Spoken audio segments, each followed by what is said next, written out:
नमस्कार दोस्तों, सुबह सुबह बड़ी खबर आप सबको मिल चुकी होगी। वादे के मुताबिक मैं सुबह 10 बजे हाजिर हूं। मेरा इरादा तो था हर रोज की तरह ये दिल्ली से छपने वाले 12-13 अखबारों में क्या छपा, क्या छिपा, क्या हेडलाइन है। हालांकि हर अखबार में विकास दुबे के बारे में हेडलाइन है और खबरें हैं, कुछ दिलचस्प जानकारियां हैं।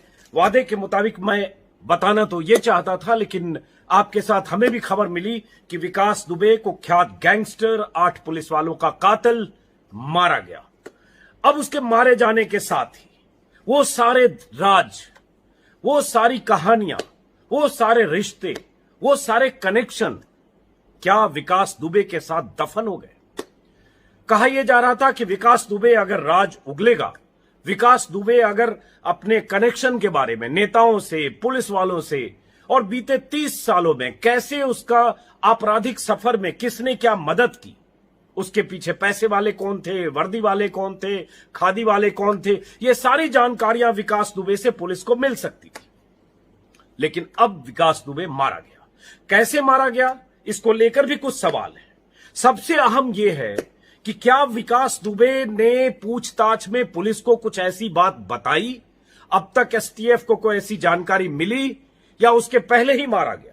और अगर कोई जानकारी मिली तो क्या वो सार्वजनिक होगी और उस पर कोई कार्रवाई होगी, ये सारी बात आगे की। लेकिन सबसे पहले उसके मारे जाने की बहुत नाटकीय ढंग से विकास दुबे का एनकाउंटर हुआ है, करीब करीब उसी जगह जहां कल उसके एक करीबी गुर्गे प्रभात का एनकाउंटर हुआ था, जिसे फरीदाबाद में पकड़ा गया था।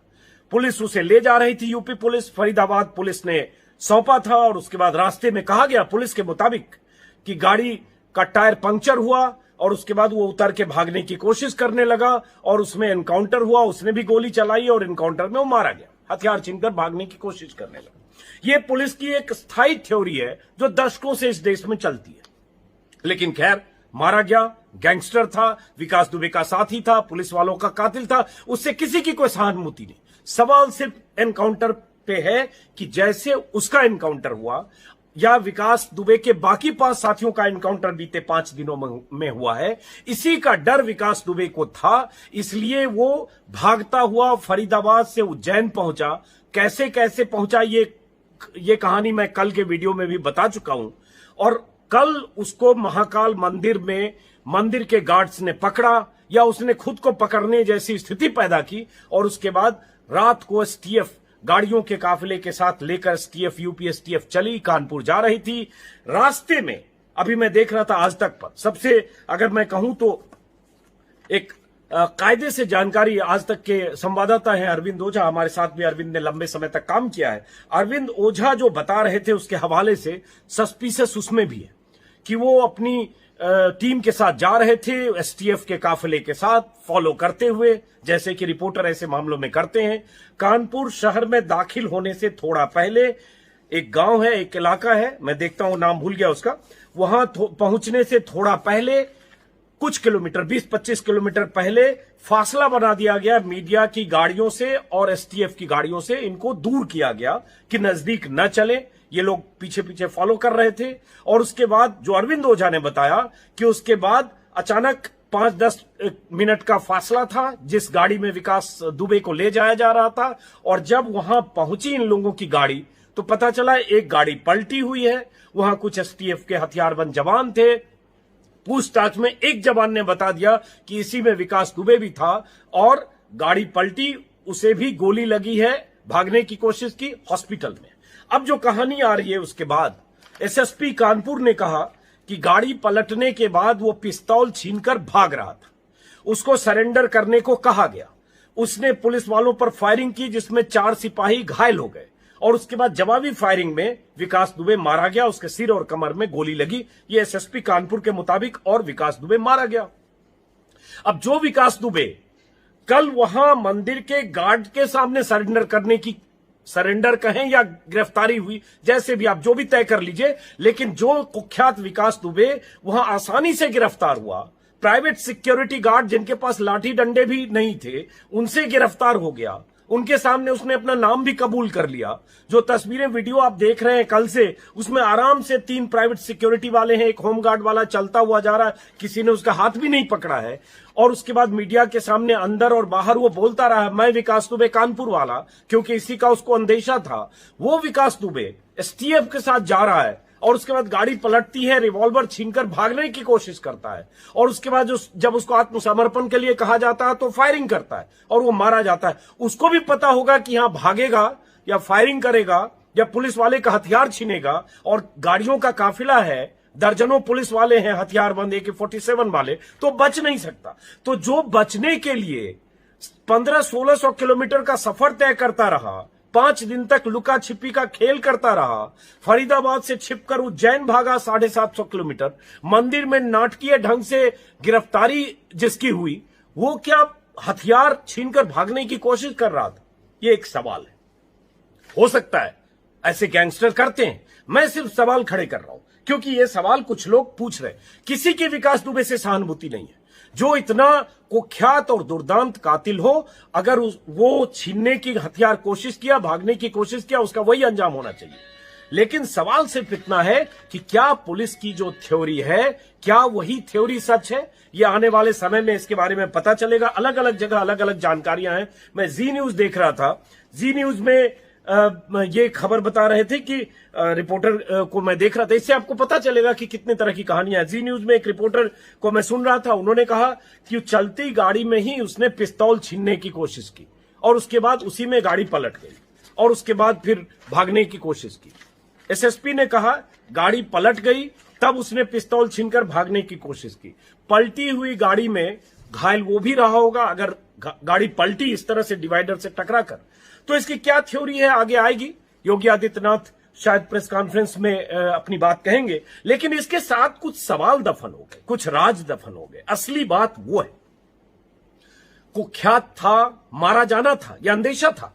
वो तो वहां उज्जैन में था, इसलिए कल उसकी तस्वीर वीडियो और एक दिन वो जिंदा रहा। अगर वो पकड़ा जाता तो ये पहले लोग कह रहे थे कि वो मारा जाएगा, जैसे उसके 5 लोग मारे गए लोगों की तस्वीरें आप देख रहे हैं। ये सब उसके गैंग के लोग हैं, ये वो कुख्यात लोग हैं जिन्होंने पुलिस वालों को मारा। लेकिन अब जो राज दफन हो गया, क्या उन राज से पर्दा उठेगा? क्या जिस ढंग से उसके बहुत सारे लोग मददगार थे, यूपी पुलिस में मददगार थे, उसने कल भी कहा कि सिर्फ चौबेपुर थाना नहीं और दूसरे थानों में उसके मददगार लोग थे। जिस तरह से फाइनेंसर्स कुछ थे, जिस तरह से पॉलिटिशियंस कुछ थे, जिस तरह से उसका करीबी जय वाजपेयी जो उसका खजांची था, उसके पैसे के हिसाब किताब करता था, जो पान की दुकान और प्रिंटिंग प्रेस में काम करता हुआ, जो बीते 7-8 सालों में विकास दुबे के साथ उसकी पार्टनरशिप में या उसका जो भी कैशियर का काम करते ही हुए या उससे जो भी धंधे पानी से विकास दुबे वसूली से खनन माफिया के तौर पर जो भी पैसे कमाता था, उसको ठिकाने जय वाजपेयी लगाता था। जय वाजपेयी की गाड़ियां ही पकड़ी गई थी, ऑडी और दूसरी गाड़ियां।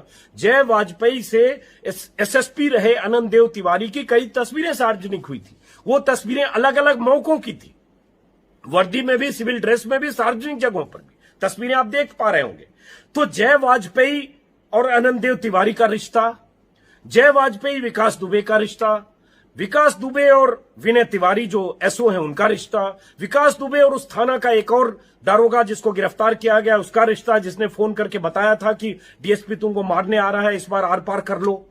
तो ये सारे रिश्तों के रिश्ते ऊपर क्या इस राज से पर्दा उठेगा? क्या यह जानकारी अब मिलेगी? विकास दुबे तो मारा गया।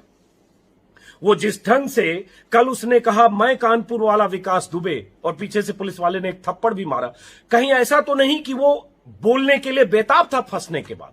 क्योंकि बहुत सारी जानकारियां आई कि वो उसने तैयारी की थी कि जो पुलिस वाले मारे गए, उन पुलिस मारे गए क्या जिनको मारा उसने बेरहमी से, उसने और उसके साथियों ने, उनकी लाश जला दी जाए ताकि कोई सबूत न रहे। उसने कहा भी कि कुछ और थानों में उसके मददगार लोग थे, उसे किसने इन्फॉर्म किया ये भी कहा। ये सारी बातें खबरों के तौर पर कल शाम आई, जो उसने पूछताछ में कबूला। लेकिन ये वो बातें जो सब लोग जान रहे हैं, जो 5 दिन से मैं भी वीडियो में बता रहा हूं, अखबारों में, हेडलाइंस में, सब जगह। सवाल ये उठता है, विकास दुबे के सरपरस्त क्या अब वो सब बच जाएंगे? क्या एसएसपी अनंत देव से उनके रिश्ते के बारे में कोई जानकारी मिलेगी? क्या विकास दुबे से जय वाजपेयी के जरिए क्या काम होता था ये जानकारी मिलेगी? अब तो नहीं मिलेगी। चला गया, और अगर मिली तो क्या मिली? तो ये कुछ सवाल है, और इन्हीं सवालों के साथ ये अहम है कि जो शख्स, अभी मैं देख रहा हूं बहुत सारे लोग ट्विटर पर लिख रहे हैं, जैसे उमाशंकर सिंह ने एक वीडियो डाला कल वाला और लिखा कि कल जब किसी ने हाथ भी नहीं पकड़ा था तो दौरा तक नहीं, आज हथियारों से लैस पुलिस वालों के बीच भागने की कोशिश की, विकास सच में बौरा गया था। ऐसे संजीव पालीवाल एक सीनियर जर्नलिस्ट है आज तक में, उन्होंने लिखा सब कुछ स्क्रिप्टेड है, विकास दुबे को अदालत तक पहुंचना नहीं था, 8 पुलिस वालों को मारकर उसने खुद डेथ वारंट साइन किया था, पर यूपी पुलिस के इस एनकाउंटर पर सवाल उठेंगे जरूर। साक्षी जोशी जर्नलिस्ट हैं न्यूज 24 में, उन्होंने भी लिखा हथियार छीनने की कोशिश की, जवाबी फायरिंग की, चारों ओर से घेरा गया, आत्मसमर्पण कराने की कोशिश की पर नहीं माना, फिर वो मारा गया, काफिला लंबा था, पलटी वो गाड़ी जिसमें विकास था। ये साक्षी ने लिखा। उसके बाद बहुत सारे जर्नलिस्ट लिख रहे हैं, मिलिंद खांडेकर हैं जो आज तक के डिजिटल एडिटर हैं, इन्होंने लिखा फिर वही कहानी, पुलिस की गाड़ी पलटी, आरोपी विकास दुबे ने भागने की कोशिश की, पुलिस ने फायरिंग की, फर्क इतना कि कल जो एनकाउंटर कानपुर में हुआ उसमें गाड़ी खराब हुई थी, आज पलट गई। और उसके बाद एक दूसरा ट्वीट भी उन्होंने लिखा, फिर वही कहानी, पुलिस की गाड़ी खराब हो गई, आरोपी ने मौके का फायदा उठाया, पुलिस से पिस्तौल छीन ली और भागने की कोशिश की, पुलिस फायरिंग में मारा गया। यूपी पुलिस का हाल देखिए, कानपुर की घटना के बाद भी पुलिस की मुस्तैदी देखिए कि आरोपी हथियार छीन लेता है, गाड़ी खटारा है सोलग। हाँ, वो बेलेरो जैसी गाड़ी दिख रही है। ऐसे विनोद शर्मा एक सीनियर जर्नलिस्ट है, वो लिख रहे हैं वैसे टायर पंक्चर से भी काम चल जाता, इस बार गाड़ी ही पलट दी। मैं नहीं जानता इन सारे आकलन, कयास या कमेंट्स की हकीकत क्या है, लेकिन संदेह पैदा करता है कि कहीं ये एनकाउंटर तो नहीं था, कहीं ये स्क्रिप्टेड तो नहीं था, या सच में वैसा ही हुआ जैसा पुलिस बता रही। ये अगर कोई जांच होती है तो पता चलेगा। फिलहाल मैं अलग अलग तरह की जो प्रतिक्रिया आ रही है उसके बारे में मैं वो बता रहा हूं। लेकिन हां, एक बात है कि विकास दुबे के साथ ही वो सारे राज दफन हो जाएंगे, क्योंकि जो वो खुलासे करता, जो वो बताता और वो सबूत के तौर पर खुद होता, वो सारे सबूत खत्म हो गए। अब अखिलेश यादव का बयान देख रहा हूं, राज खुलने के डर से सरकार पलटने से बचाई गई। जयंत चौधरी जो आरएलडी के नेता है, देश के सभी जजों को, ये क्या खबर है पता नहीं, खैर हाँ, जयंत चौधरी ने लिखा बीजेपी के ठोक दो राज में जजों की जरूरत नहीं। और अखिलेश यादव भी कुछ सवाल उठा रहे हैं, गाड़ी पलटने के बाद विकास ने भागने की कोशिश की थी, इसको लेकर कुछ सवाल हैं, और बहुत सारे लोग इसको लेकर सवाल उठा रहे हैं, वही टाइमिंग, तरीका और कल गाड़ी का पंक्चर होना। जो प्रभात दुबे को लेकर अगर पुलिस जा रही है तो पता है कि वो अगर वो छीनने की, भागने की कोशिश करेगा तो मारा जाएगा। लेकिन साथ में ये भी कह रहा हूं, विकास दुबे से किसी की सहानुभूति नहीं है। मैं ये कह रहा हूं, अगर एनकाउंटर पर सवाल उठा रहा हूं तरीके पे, इसका मतलब ये नहीं है कि कोई सहानुभूति है। अगर उसने ऐसा किया तो सही किया, लेकिन सवाल उठता है अभी जरूरत इस बात की नहीं थी क्या कि विकास दुबे से तमाम तरह की जानकारियां हासिल की जाए, विकास दुबे से माफिया, खाकी और खादी का नेक्सस क्या है, 10 साल, 20 साल, 25 साल में कैसे फला फूला, इसकी जानकारी ली जाए। बीजेपी वाले सपा पर आरोप लगाते हैं, सपा वाले बीजेपी पर आरोप लगाते हैं, ये दोनों मिलकर बसपा पर आरोप लगाते हैं, हर दल में उसके रिश्ते रहे हैं। ये तस्वीरें, पिक्चर्स बीजेपी के मंत्री के साथ, बीजेपी के विधायकों के साथ, सपा का पोस्टर लगाकर उनकी पत्नी का पोस्टर वायरल हुआ। उसने खुद मायावती और बीएसपी से अपने रिश्तों की बात की, मेरे वीडियो में भी की है, कई नेताओं के उसने नाम लिए हैं। एक वीडियो हमने दिखाया था जो वायरल वीडियो, उसमें भी किया। ये सारे राज क्या विकास दुबे के साथ दफन नहीं हो गए? क्या ये सारे राज देश के सामने आने जरूरी नहीं थे क्या? अगर ये आते तभी पता चलता कि दरअसल विकास दुबे जैसा कोई शख्स बनता कैसे है, विकास दुबे के पीछे कौन होते हैं, विकास दुबे मुखौटा मोहरा होता है क्या, उसके पीछे नेटवर्क उसका कैसे चलता है, कैसे हिमाकत हो सकती है किसी विकास दुबे नाम के छुटभइये गैंगस्टर का, जो 25 साल पहले गैंगस्टर था, वो थाने में घुसकर किसी की हत्या करता है, जो बीजेपी शासित राज्य में राज्य मंत्री का दर्जा प्राप्त नेता है, और उसके बाद 6 महीने तक वो गिरफ्तार नहीं होता है 2001 में। और जब वो गिरफ्तार नहीं हुआ था और जब उसने थाने में हत्या की थी, उस वक्त राजनाथ सिंह की सरकार थी, और उसके बाद जब वो बरी हुआ तो मुलायम सिंह की सरकार थी। वो भागता रहा, बचता रहा, उसमें हर गवाह हॉस्टाइल हो गया। थाने के 25 पुलिस वाले, जिसमें 5 इंस्पेक्टर थे, वो भी हॉस्टाइल हो गए। उन्होंने भी उसके खिलाफ गवाही नहीं दी। वो हर मामले में बरी होता गया, गवाह पलटते गए। ये क्या खेल है? ये तंत्र क्या था? कौन उसके मददगार थे? इन सारी जानकारियों, इन सारी बातों का पता तब चलता जब विकास दुबे से लंबी पूछताछ होती, चाहे जिस भी तरह से होती, और उसके बाद वो खुलासे होते। उसके कॉल डिटेल्स, जो बार बार मैं भी कह रहा हूं, कुछ और लोग कह रहे हैं, 5 साल के उसके कॉल डिटेल्स, किससे कैसे रिश्ते, उस कॉल डिटेल्स के आधार पर फिर उससे पूछताछ कि अगर तुम्हें ये 20 नेताओं ने या प्रधानों ने या वर्दी वालों ने फोन किया तो उससे तुम्हारा क्या रिश्ता था। लेकिन वो सारी चीजें पूछताछ किससे करेंगे? कॉल डिटेल निकला भी तो क्या पता चलेगा किसने किसको कॉल किया, क्यों किया। तो एक सवाल यह है कि ये सारे राज विकास दुबे के साथ दफन हो गए, और विकास दुबे कैसे पकड़ा गया उसको लेकर कल काफी कहानी मैं बता चुका हूं। आज भी बहुत सारी चीजें अखबारों में छपी थी कि 1200 किलोमीटर के सफर में विकास दुबे को किसी ने नहीं रोका। तो ये पुलिस की बहुत बड़ी नाकामी थी। सफेद बलेरो से पहुंचा था वो, साथ में 2 लोग थे, 2 लोग जो सुरेश और बिट्टू भी थे। एक और दिलचस्प कल की बात थी, वो बार बार बिट्टू बिट्टू कह रहा था। जब वो पकड़ा गया, जब गार्ड्स ने पकड़ा, कहा जा रहा उसके साथ बिट्टू नाम का आदमी था, वो वीडियो खुद भी बनवा रहा था।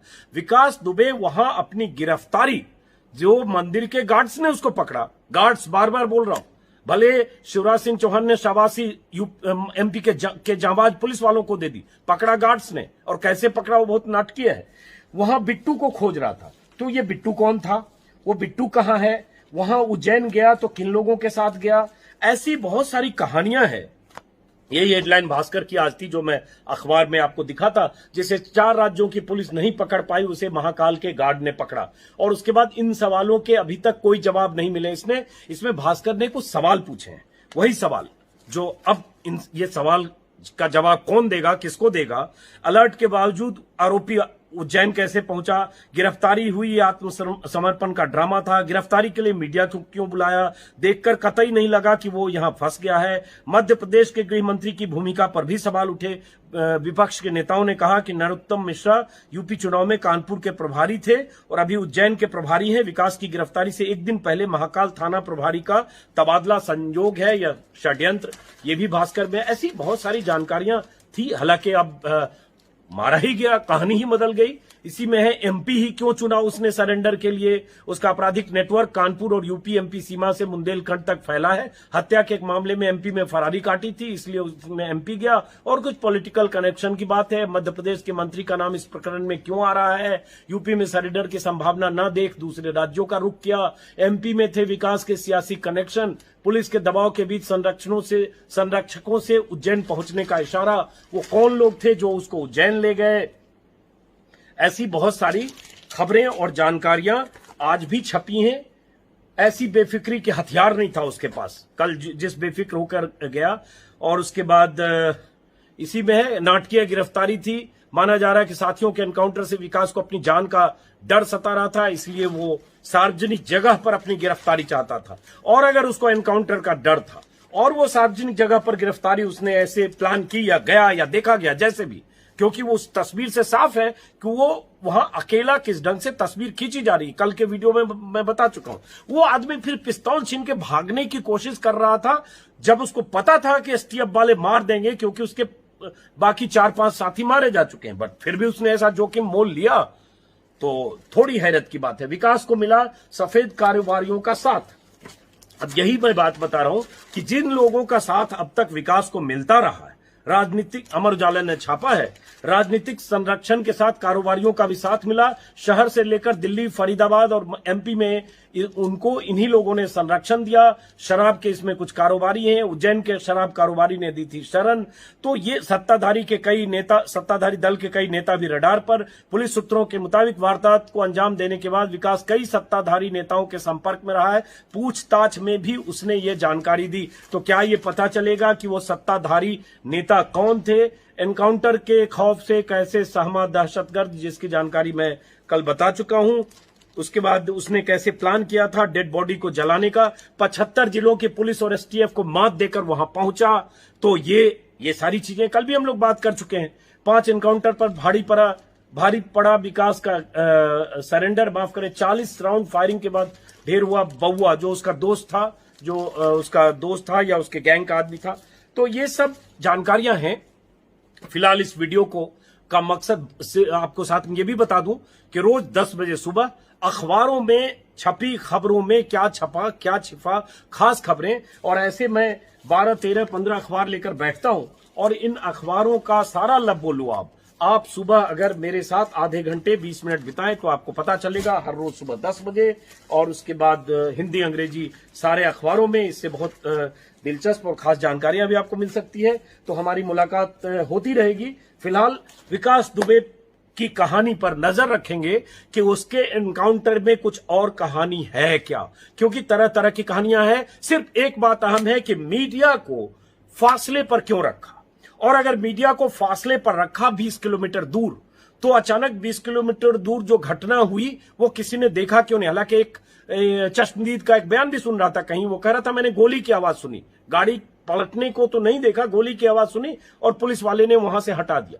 और बाकी एनकाउंटर पर सवाल अपनी जगह है, लेकिन कुख्यात गैंगस्टर था, उससे कोई सहानुभूति नहीं। अगर उसने पुलिस का रिवॉल्वर छीनकर भागने की कोशिश की तो एनकाउंटर के अलावा कोई उपाय भी नहीं था। लेकिन सवाल यही है, क्या इतना जोखिम वो मोल ले सकता था? क्योंकि कल भी गाड़ी पंक्चर हुई, आज गाड़ी पलट गई और उसके बाद वो मारा गया। फिलहाल इस वीडियो को यहीं खत्म करते हैं, फिर मुलाकात होगी किसी और वीडियो में। कुछ और जानकारी जैसे ही मिलेगी मैं वापस आपके सामने आऊंगा।